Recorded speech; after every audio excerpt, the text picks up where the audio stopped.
Hey, happy Monday. I am Lily. I am the founder of Healing She Got Faith. I am also the host of the Healing She Got Faith talk show. I am your self love advocate, your favorite community social worker. And what else did I be saying? I forgot. But yes, happy Monday. Welcome. We completely missed last week's episode. I didn't even realize till like the day of I think like 1:30 came around last Monday and I was like, I don't think I recorded the episode. I don't think I pre-recorded. I don't think I recorded that morning and it was the week of holidays and it actually ended up being just a little bit more busier than I expected. And also too, like I had just been really, really fatigued. I mean, we gonna get into that in this episode, but I had just been really, really fatigued and just not really feeling like doing anything. And so, yeah. Yeah, so but here we are. It is December 5th. So happy December. We are in our final days of 2022, which is, I don't know, for me, it's just not believable. I am just like I just and here we are in another year. Um so yeah. So what I'm going to try to do today is combine last week's episode and today's episode. I feel like they go hand in hand. What that looks like is we're actually ending the grief healing and holiday series and starting our new series, which is grieving as an adult. So, but I was looking at my notes and I was like, these actually kind of go together. So I think I can go ahead and squeeze everything in. So, we're gonna go ahead and do that. So, yeah, grief healing and holidays has been the topic of this second half of 2022. So, some of y'all who have been listening to the show and who have seen me know that like I went to Cabo back in July. I had my first international speaking engagement and I spoke on the power of grief. The power of grief is like my go-to topic because I really just talk about like grief and what it is, like the research, the lack of research that is around grief, and just like the things that society doesn't necessarily want to tell us, and just things of that nature, and really just getting people focused on their grief and how to address it and how to move forward from it. And I don't actually remember like where this grief healing and holidays came from. I think I was program planning one day at the office and I had just been working with a lot of people who just needed support during the holidays. For whatever reason, this year's holidays, everybody felt alone. Everybody just felt different. People really weren't in the holiday spirit. So I believe as I was working on these programs, I kind of just came up with this. And it started off as, well, I'll do a grief group called Grief Healing and Holidays, which this week is week 4. So we're in our last 2 weeks of that grief group. Um, so it started off as that, but then I started writing about it. Then I started doing the podcast, and so it turned into. And I've even done like speaking engagements. Like I've done at least 2 that I can think of.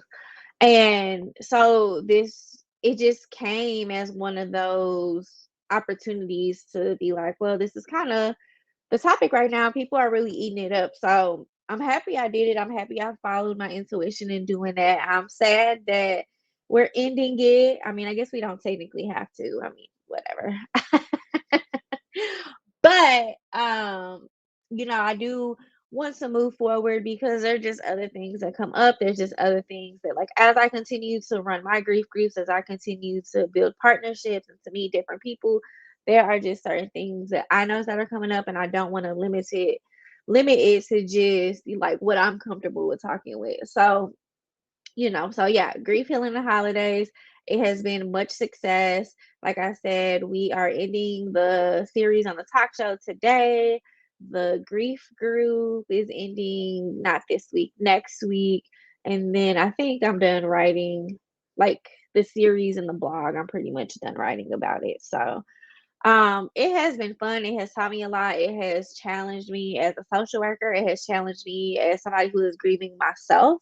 And I will say this, like one of the key points in one of my grief groups this week was like one of my clients in the group was like talking to her husband and was like, I'm able to pinpoint what's bothering me now. So when my husband or my kids ask me, like, hey, how are you feeling? I can say, I'm grieving. And I can actually sit here and um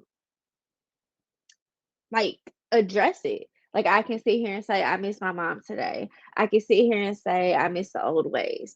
And, in one of my other groups, I've had a couple people just talk about relationships, and so, like, grieving the original relationship that you had with your significant other. So, like, when y'all used to not have kids, when y'all wasn't married, when I used to, like, just live a different lifestyle, like, grieving that, and so that's been beautiful because people are now recognizing like what grief is and what this feeling is. Like a lot of times we blame it on like depression and anxiety, and those are very real diagnoses. But sometimes it's just not that. Like sometimes you're literally grieving, and the reason why you can't pinpoint what is hurting you is because you don't necessarily know that it's grief. So that has been fun. I'm not doing an icebreaker today. One, because my day just looks a little different, so I don't got my microphone while I'm recording this. I don't have any decks of cards while I'm doing this. But I love to. I'm just like in a really weird space. I think I'm just wrapping up the end of the year. I'm definitely giving my body space to rest. So I'm not going to do the icebreaker today. However, I do have an affirmation that I can read. But we'll do the affirmation later because that's another segment. So yeah, I'm not gonna do icebreaker. We're just gonna kind of jump into the check-in, and we'll jump into the topic and just see where the episode takes us. So check-in. Like I said, I so first of all, let me say this. The air where I am living at has been so dry, and I have like been doped up on Zyrtex. I got a humidifier, a purifier, a diffuser. I got all this stuff going in my house. Vicks has been on lockdown. I mean, at my building here, and I just can't wait for the day where I can freaking breathe again. Like I am so tired of like not being able to fully breathe.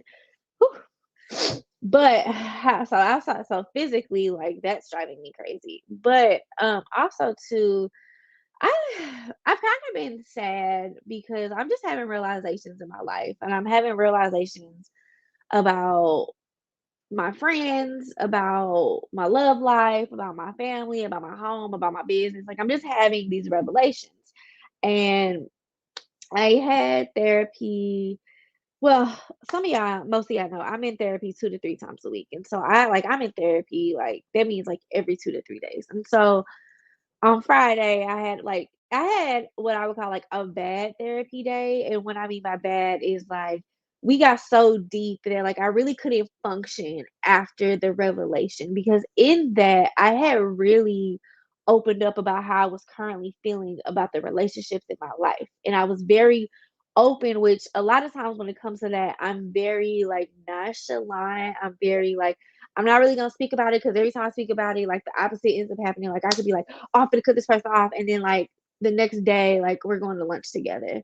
So I'm very like closed off when I talk about relationships, friends, romantic, whatever. And I've been open in therapy about that. Like I've been very open in therapy about like how things are never are like my perception is never right when it comes to things. Like I'll think something is good and dandy. I'll say something to somebody and like the opposite happens. And I'm like, how do I keep getting like brain fucked? Like this is crazy.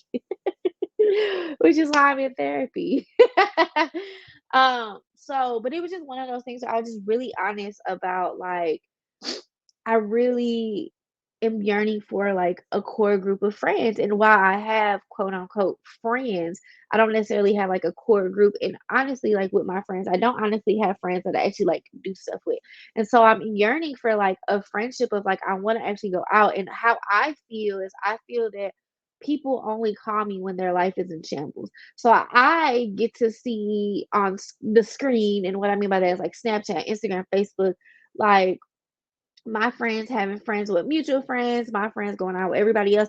But when it comes to me, it's like they just want to come to the office and sit. They just want to go out to eat. They just want to get drinks. Like they just want to talk. Like they just want to dump all their mess onto me. And I'm like, no, like I want to go to Topgolf. I want to do yoga. I want to go for a walk. I want to go hiking. I want to go painting. I want to go to the movies. I want to do this. And shout out to my friend Tyler, because we definitely went and saw Black Panther on Sunday. Tyler has been my road dog since college. Um, so shout out to him. So yeah, anyways, and I do have friends that do stuff. Like in the past couple of months, like I had a friend who took me to Alicia Keys concert, and I had a friend who took me to see Tony Baker. I had another friend who took me on a date, and that was really fun. We got dressed up. She paid for everything. She like really winded down me. And I have another friend who like he really makes an effort to come and see me like weekly or at least bi-weekly. And I have a couple other friends who have like tried to like be social with me, but like our schedules just don't match. And or like they always have to have their kids. And I'm not opposed to being around your kids, but like I'm just at a space right now where like I just really need adult time. And I can see that my friends with kids really need adult time, but like they don't necessarily have the resources and opportunity right now to really like have that adult time. Also, um, I think it was at Thanksgiving, I had met up with two friends that I've known since like the second and third grade.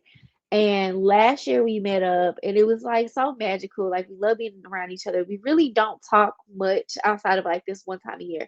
So this year we did it again. We went to brunch and we decided that this was going to be a annual thing that we do. And I really love that because we're two we're three totally different people with different lives, but we struggle with like feeling part of something, feeling um like feeling worthy, feeling like we have a place in this life, trying to figure out this whole friend thing, being an adult, being a parent, and whatever. And that was really cool. And so I'm really trying to reconcile my friendship with those two because when I'm around them, I really do feel really, really good about it. My best friend from Atlanta came down. We hung out. That oh my gosh, we thought we was back in college. I was so hurt, honey. That was really fun. I'm gonna go try to see my friend in Atlanta. He got a couple events coming up, so I'm gonna try to go and support him. So I have friends, right? But the issue is like I am fiending like I'm feeding a certain type of love that I'm not really sure that the people in my life can actually give that to me. And before we get into like, oh, you gotta love yourself first, you gotta do this, you gotta do that, and this is a frustration that I've talked about in therapy. It's like I'm so frustrated with that because I do that. Like I don't care to be alone. Like I've traveled alone, I go out to eat alone, I go to the movies. Like I do not care to be alone. Like I cherish my alone time. I'm actually probably an introvert, which like my best friend and my auntie told me in the same week that I'm actually probably an introvert.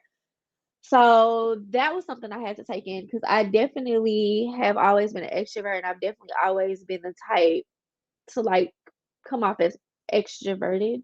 So yeah. So I think I'm like finding this newer healed person that's actually an introvert. Being alone doesn't bother me. But I am at a place where like I want like a core group of friends. Like I want a core group of friends that I actually want to do stuff with. Okay. And I just don't necessarily have that. And so like I'm in therapy and it's like bringing me to tears to talk about it because I'm like legit like hurt. Like I'm like I got friends, I got people that love me, but like when it comes to like the day-to-day friendships, like it's so lonely. It's so lonely and like it's hard because and I've talked about this before with love. Like, I just feel like the love that I've envisioned for myself romantically, friendship wise, even family wise, I have had to grieve that because I have had to come to a place and recognize that this may not actually be meant for me. Like, the love that's in my body may not actually be for the things that I am passionate about? Is that the word? Not passionate. That I am yearning for, that I envision for myself. It has come to a time, it has come to a place where, the love I have in me may not actually be for the things that I desire. And so what does that look like? So I said all that. I mean, it was a much deeper detail with my therapist, but it got to a point where I legit like was sad And I ended up talking to somebody who I really feel like this person is like one of my besties.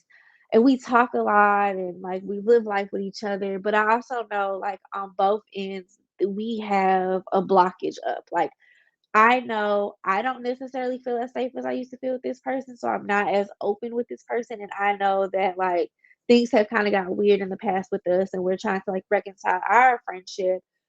So I know that there are things that are hidden from me, because we just don't know like our place in each other's life. And so like I'm telling this person like how therapy was, and like he was literally like, "Oh, you're having a moment." And I know part of that is because like he probably felt like I was low key like trying to like talk about him or like group him in that. And like honestly, it had nothing to do with him. It had everything to do with like people who had built out on me because like me and him had stopped communicating. Just because it wasn't him, it was me. I couldn't do the friendship at that season in my life, which I mean that season lasted like 3 months. Because I had to check myself, I had to check my emotions, I had to check my feelings, I had to check like where my heart posture was. And so like in that season, he wasn't the only person that got cut off. Like I like probably like 10 people got cut off. Yeah, I hear that. Oh my gosh, I'm so stuffy. Had got cut off in that season. So, but like he was one of the people that I actually like reached back out to and we became cool. I didn't expect for like our friendships to jump off as it did, but here we are and it did. But also too, like I said, like we have blockages towards one another because one, we probably don't feel safe with each other like we used to. And two, like it's a new dynamic. Like it's definitely not how it was prior to me cutting off our friendship. Um and we've kinda talked about a situation that really kinda, like, was the last straw on the camel's back, and it put it into perspective because I don't think like, I think a lot of times with people who hurt me, we don't actually, like, ever talk about, like, what actually hurt me, and that's really because anytime I try to bring something up, people just tend not to, like, wanna talk to me about it. I don't know what that is. It listen. But it is what it is. And so like in that, like him being really apologetic and like just like letting me know like where I stand in his life. But he also said like, but I also know like you don't actually believe that. Like you don't realize the big part that you play in my life. And it's true. I don't know the big part that you play in my that I play in your life. And because for him and so many other people, like, my thought process is, y'all love me so much that you do nothing. You do nothing. Like, I have spent years telling people, like, I need to hang out. Like, in order for a friendship to work, like, it has to, like, we have to be working towards something. And I don't want to make it seem like there's so many rules, but like, I would like to go out. I would like to travel. I would like to do stuff. I would like to have people with me, not only when there's an award being given, a building being open, a book being published, but like day to day, like I would like to have a good balance of like my self time and my time with my friends. Like I would like that, but instead what I get is people who go out with everybody else like y'all love me so much, but like I'm not invited to anything. I don't get the invite. I get to see it on Snapchat that things that me and you talked about doing, you did with somebody else and just different things like that. But as soon as like you want one-on-one time, you come to me. As soon as your life is in shambles, you come to me. Like as soon as you need something, okay, you call me. And I'm just at a place where like it's hurt, it's breaking my heart. And so now I'm becoming cold. So yeah, so I'm in therapy talking about all of this and um talking about like how like it really affects me because I love my friends. And the truth is like I'm saying all this, but I'm not going to leave them. I mean, I say that very loosely because I have actually like stepped back from a lot of people and cut a lot of people off. But the reality is like there are some people like I genuinely don't want to lose. I genuinely want us to just like reconcile and figure out this relationship. Like I want us to be adults and I want us to like work towards this friendship. Like relationships are hard work, relationships are this. But I also am at a place where like if our friendship expiration date is here, I'm okay with that. We just need to let it be known. Like we just need to be in a place where this is where we're at. Like, we've reconciled as much as we could, but it's just not working. So, yeah, so that was my therapy session. And it was just really hard for me. And so I pretty much spent the day sleep. And then, like, with that being said, like, things that just meant that, like, things didn't get done. I was just kind of allowing myself to feel and just kind of allowing myself to be in a place where, um, I had to heal. So yeah.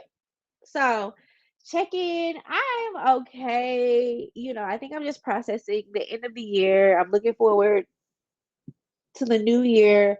I'm also just figuring out where I'm at in life because I think that I love hard and I'm at a place where I'm just tired of my heart being broken. And so what does that look like? And also too, like there's just certain things I want to do. I listen to a hell of a lot of podcasts, and a lot of podcasts that I listen to are ending. And I'm like, damn, like what I'm gonna listen to now. But I'm also like listening to these podcasters and like listening to the transformation of their life and how they kind of got away from their dreams and how they just want to work on another project, how they're doing different passion projects and things like that. And I'm like, I think there's a shift in this industry because I feel like I'm the same way. Like, I'm not going to quit my podcast. Like, I mean, to be honest, like I'm not making any money off this podcast. I don't even have enough listenership for that. But I show up as if I'm already there. And I believe that one day it's going to be there.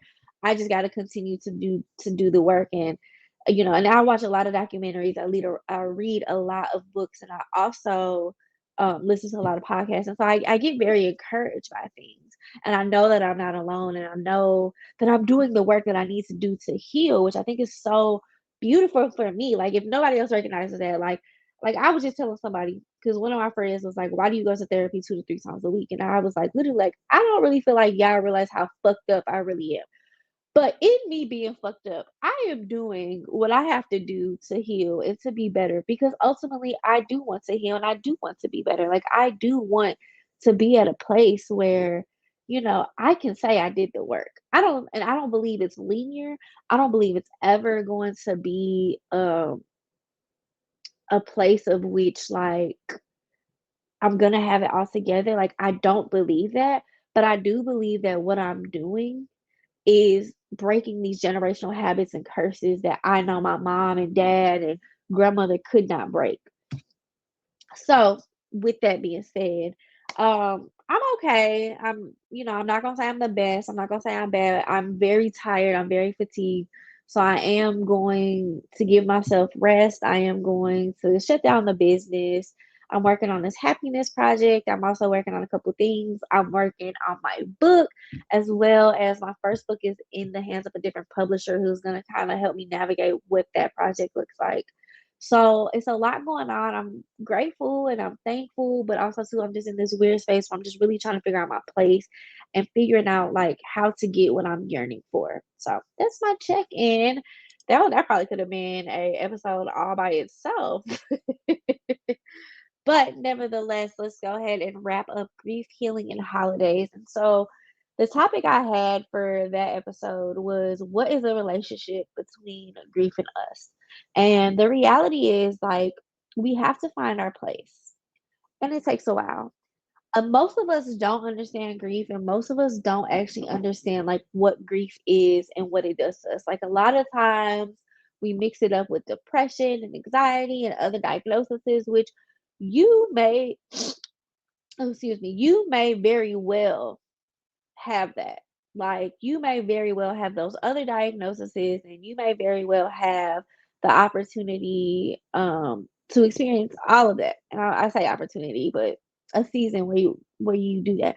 So you do have to give yourself grace in finding your place and giving yourself grace in the season that you are in life. The reality that I learned in my grief was I had to unlearn and question everything that I had been taught.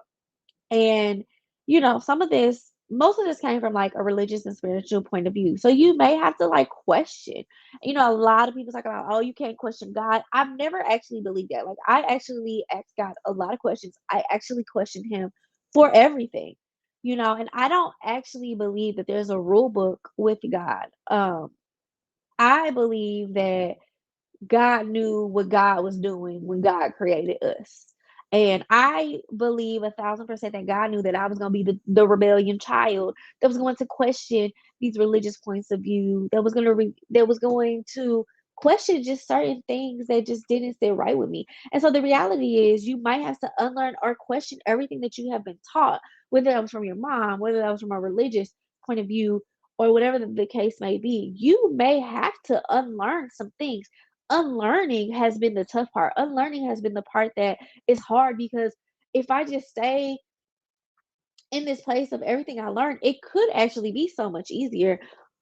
But I'm not happy. I'm not healed. I'm miserable. So unfortunately, I do have to unlearn some of the things I was taught. What does living with grief look like? So living with grief looks like allowing yourself to cry, sleep, isolate, being honest, saying no, and setting boundaries, y'all. Grief is a one time in your life that you cannot lie about your life to anybody else. You have to be in a place where you are 1,000% vulnerable. You can no longer hide not being vulnerable. You're not gonna do it everybody. You're not gonna do, I mean, you may, like, I'm the type of person, like, how I feel in that moment, no matter where I'm at, that's just how I feel. I can no longer hide it. But there are some people who they have that boundary. Like, I cannot be vulnerable in this setting. I have to go to X, Y, and Z. That's perfectly fine. That is your grief. That is your journey. That is your healing. So if that is what you are, like, that is fine. But living with grief is addressing it. It will, let me say this, is recognizing it, addressing it, and giving your permission to grieve, because I've said this before, you have to feel in order to heal. I am in this place currently where I'm allowing myself to feel. There are times when I do believe I'm overthinking. And so, like, in that moment, I have to say, well, what is real in this present moment? And so, in this present moment, the truth might be I'm laying in this bed at 3 o'clock in the morning. It is dark. I wish I had a man, but I don't. And so because of that, I'm thinking of every scenario as to why somebody would hurt me. But that may not be the truth. The only truth right now is that I'm living in this space, in this dark space, in my bed, wishing I had him in. That is the only truth.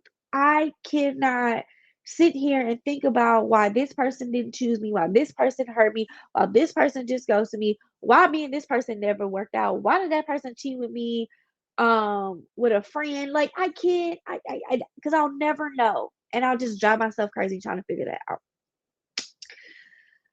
One of the last things that I had about this, is we cannot be scared of our thoughts. Our thoughts are there for a reason. We cannot be scared of what is going on in our brain, because a lot of times we're scared because it is the truth, and the truth is very scary. There was a time in my life where I wasn't suicidal, but I just did not want to live on this earth no more. And that was so crazy and scary to me. I was scared shitless of what that might look like if I said that out loud. And so I ended up telling my therapist, which was my current therapist, like, I ended up telling her, like, I'm not suicidal, like, I don't have a plan, I don't wish to go through with action, but I am really at a place that, like, if I don't wake up tomorrow, like, I'm not going to be upset. And it's scary because a lot of times we say that and we're scared we're going to bring it onto us, which, it's I don't know if it's scientific, but we see that a lot. And so I was scared to say it aloud because I didn't want to bring death upon me. Like, because I didn't wish that upon me. I was scared of these thoughts. But the reality was I needed to say that, and I needed to be honest with myself. Like, I was miserable. And so the real question came from, like, why are you miserable? Why are you, like, what is the trigger to this? And so, our thoughts can be scary. You might have left a relationship that was very unhealthy for you, and you miss that person. And so your thought process is, I really want this person to call me back. I really want this person to show up at my door and confess their love to me, like on the movies. And you might be like, oh, that's so stupid, but you're judging yourself without even allowing yourself to even process that thought that you have. You get what I'm saying? Like, you're not even in a place to allow yourself to feel, I mean, not to feel, to think. when in actuality, your body is asking you to allow these thoughts to happen. So we have to be comfortable with our thoughts, whether that's writing, whether that's singing, dancing, doing yoga. We have to be in a place where we are allowing ourselves these thoughts and not being scared of our thoughts. And there's two things that can help us with that. Seek professional help. I always say this: your friends and family will not be able to help you, they will not understand you. Your friends and family will be there to support you, they will be there to give you advice that you did not ask for. They will be there to love you. But there is power in professional help because there is power in having a non biased set of words given to you. And I will say this: it takes a lot of work to find the professional help that will actually give you what you are needing in your season of healing. You have to be very specific with professional help. Like, this is what I'm looking for. This is what I need. Like, I need to do activities. I need to do X, Y, and Z. Talking does not help. I need some guidance. You're almost like a mentor to me. Okay. It's not easy. It takes a long time. I have been through a plethora of therapists up until last year. Well, I guess it was this year. I think she told me we started meeting in January. Um, my therapist challenges me and she gets me to talk and she gets me to be open even when I don't necessarily want to be. So she is very good at what she does, which is why I continue to go back, which is why I continue to see her 2 to 3 times a week. However, it took me years to get to this point, and I hope that's not your story, but I'm not gonna lie to you, like, it took me years to get to that place. Following that, you have to accept the new you. This is a new you that is evolving, and be comfortable with that. You're going to grieve your old self. I told you on the previous episode, I miss the young girl who was just so in love with life and who just had big dreams and who wasn't scared and blah blah blah. I miss her, but I'm evolving. I'm changing, and I had to become okay with who I was and who I am today, and be okay with tomorrow I might be a different person. So I have to accept the new you. It's not a linear equation. It's going to continue to change, and you have to be okay with that. So that was what is the relationship between grief and us. So now introducing the new series, Grieving as an Adult. Um, we'll hop right into it, and that technically today's topic is I don't even celebrate the holidays. So when you think about becoming the new you, based off of what we just talked about, when you think about becoming the new you, it can become very lonely. It's not to say you're alone, but you might be lonely. And I think like there's a clear difference. Like, I might have said that wrong actually. Like, feeling lonely is like how I feel right now. Like, I just don't have that core group of friends that I would like to do stuff with. But I'm not alone because there are people in my corner and in my village that actually support me. Like, there are people that I can call for help. There are people who do support me. There are people who do show up. I do get random text messages. I do get people who check up on me. I do get people that text me every day. Like, I do. I get this. And so I'm not necessarily alone, but I do feel lonely. And so when it comes to holidays, like, I'll be honest, I probably stopped celebrating holidays back when I was in my undergrad degree. And I used to have like coworkers and friends and families like invite me to their families, and I used to go. Partly because like I was living in the college town, my sister was here, my mom and brother lived somewhere else. It was very rare that we had money to even see each other, because we were all just in such different places. And then my mom died, and so when my mom died, I just really didn't have a desire to do holidays, but it got to a point where like I realized like it really hurt me to be in the presence of other families because I really fiend for a relationship with my siblings and my mother and my father and grandparents that I never met. Like, I really fiend for this, and there was a jealous spirit there. And I don't think we're quite honest, and people who are grieving, like, there is a spirit that was there because of the loneliness of, I don't actually have this. Okay. I didn't want to be around other people because I was grieving and I was yearning for something specific. um, that I needed from my family, from my bloodline, from the people that I love so much. And also too, like with my friends, and I know nowadays they do like friendsgiving, which I think that's a just beautiful thing. Again, I just don't have committed friends that would actually do that. Like I can almost guarantee you that I would go all out, spend all this money, decorate my building, do this friendsgiving, and maybe like two people would show up. And to be honest, that happened this year. I did it for the grief group. I asked everybody were they going to come in person, did a survey, bought all this food, did everything. They showed up. They just showed up virtually. And I had all this food, and I was like, this is my fucking life. Like, this always happens. I always go above and beyond. And I told my therapist, I'm not even mad because they still came. They still showed up for themselves. They still showed up for the group. But it was just like I am constantly going above and beyond when I know I shouldn't. Like I need to start trusting my intuition when my intuition says don't do that. Like stop spending your money on shit. Stop spending your money on shit, Lisa. Like stop. Um. So yeah, yeah.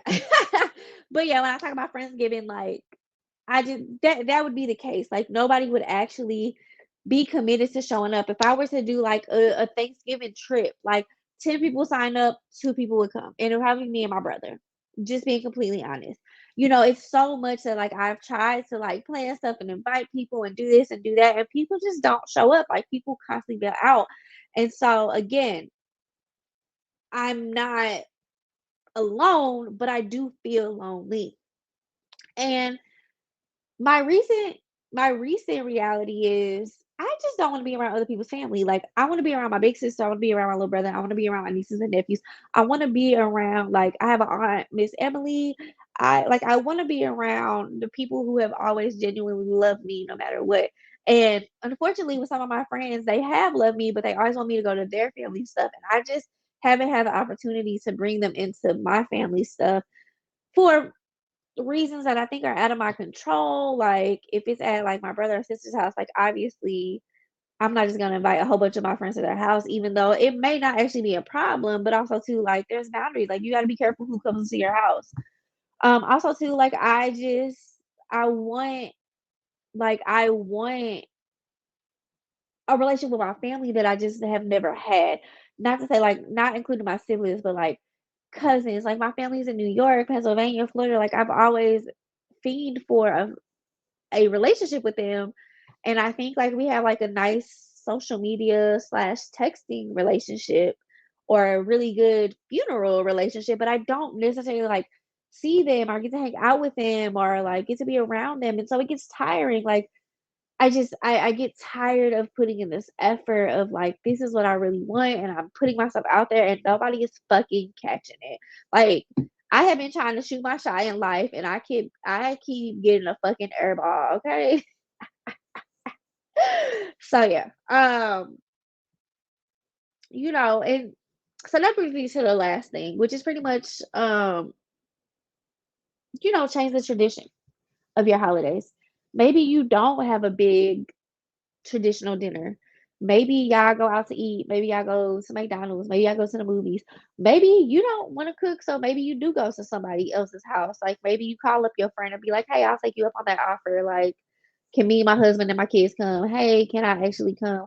Or maybe you order some pizza and you sit at home and you Netflix and chill with yourself. Like, I think my new tradition that I created for myself this year was to open up my building during the holidays.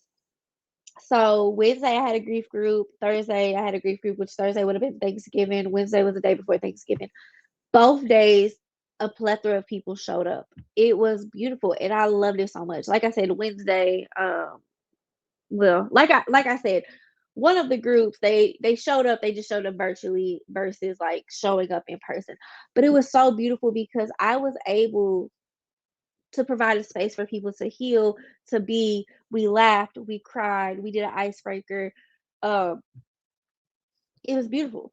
I absolutely adored it, and then Thursday, I got to spend time, which Thursday was Thanksgiving, I got to spend time with my siblings, and then I spent time with them, and then went to my grief group, and then I was able to go home and go to sleep, and I went to sleep with a conscious heart, and I was very happy with the decision of that day. So that will actually probably be a new tradition from for me, like to open up the space to allow people that time. And I was even telling people, like, even if you get away from your family for just an hour, like that's okay. Like, you need that space. You need that to be able to have the opportunity to like just breathe. Because one thing I hate about the holidays is a hustle and bustle. Like I hate that. Like, why are we so stressed out about cooking and doing it? Like we put so many expectations on ourselves when there isn't a fucking rule book.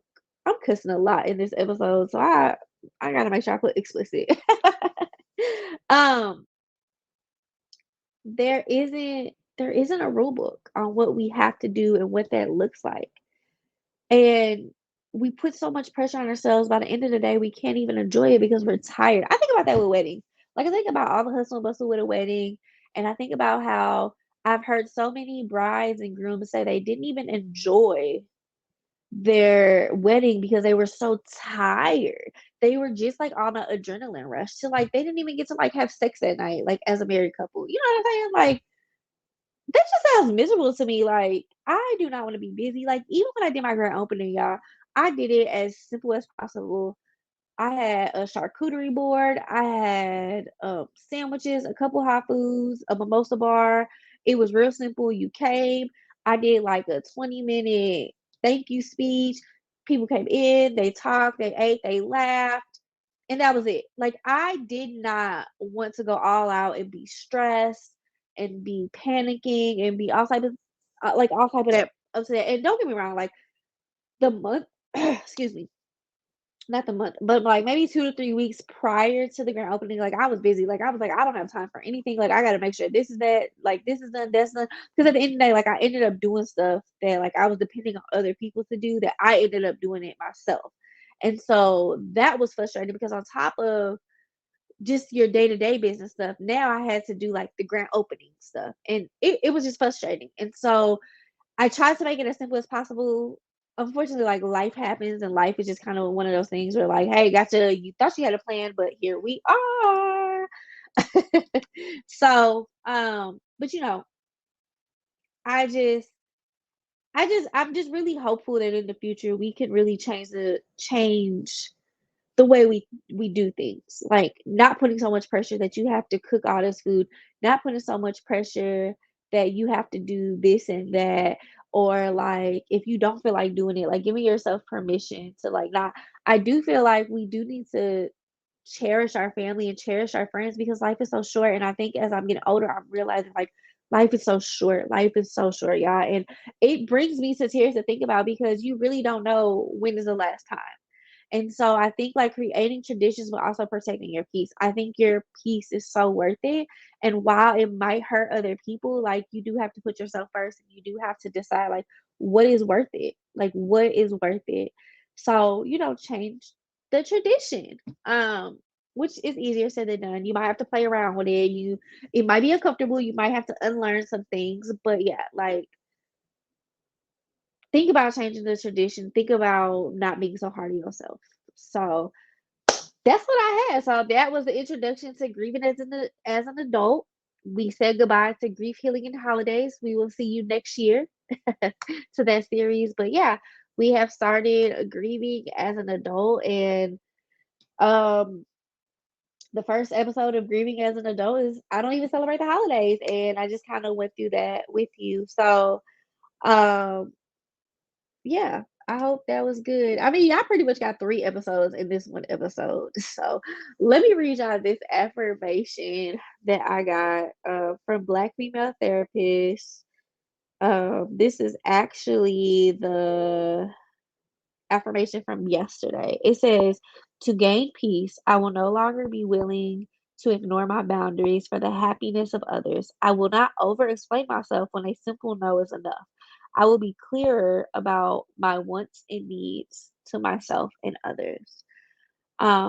and then their little cliff notes. I told y'all with Black female therapists, they send their affirmations daily, and they have like a graphic that's kind of like the cliff notes version of what I just read. And so their cliff note version says, "I will no longer be willing to ignore my boundaries for the happiness of others." And I think that that's such a good affirmation to have. I will no longer be willing to ignore my boundaries for the happiness of others, because you deserve that. Like, you deserve a peace. You deserve to be at a place where you are healthy, where you are not stressing, where you are you and embracing who you are as a person. So, yeah, I will no longer be willing to ignore my boundaries for the happiness of others. While we love people, and while, some of us have constantly sacrificed for other people, the reality is, like, you deserve boundaries, and you deserve to love you the way you love the world. Okay? All right, so housekeeping. We have a blog every Wednesday. I have actually not been posting the blogs to like promote it, but I have been writing. So check out the blog every Wednesday. You can check it out at healingshegotfaith.com/blog. They've been pretty deep. And I also just did on Friday, I did a reflection Friday. So y'all got two blogs last week. So definitely go back and check it out. We are wrapping up this year. I'm gonna finish out my grief groups, but pretty much Healing She Got Faith is pretty much done for 2022. We are prepping for 2023. Okay. The talk show is every Monday at 3 o'clock. You can catch us here on YouTube and wherever you listen to your platforms. Make sure you add us on social media. We're on TikTok, LinkedIn, Instagram, Twitter, Facebook. I think that's it. So follow us on all of those, hit that bell. Hit that bell, hit that follow button, share this episode, rate us, please rate us. If you have a chance, please go on to Google and rate Healing She Got Faith. Please, please do that for us. Please make sure you're rating the podcast on your podcast platforms and YouTube. Make sure you're giving us feedback and things like that. That's pretty much all I have for y'all today. I'm sorry I missed last week. It was just I don't actually know why I missed last week. I think I was just tired. Get some rest. Enjoy your Monday. Enjoy the rest of December, the rest of 2022. All right, guys. I love you, but love you the way you love the world. I'll catch y'all next Monday.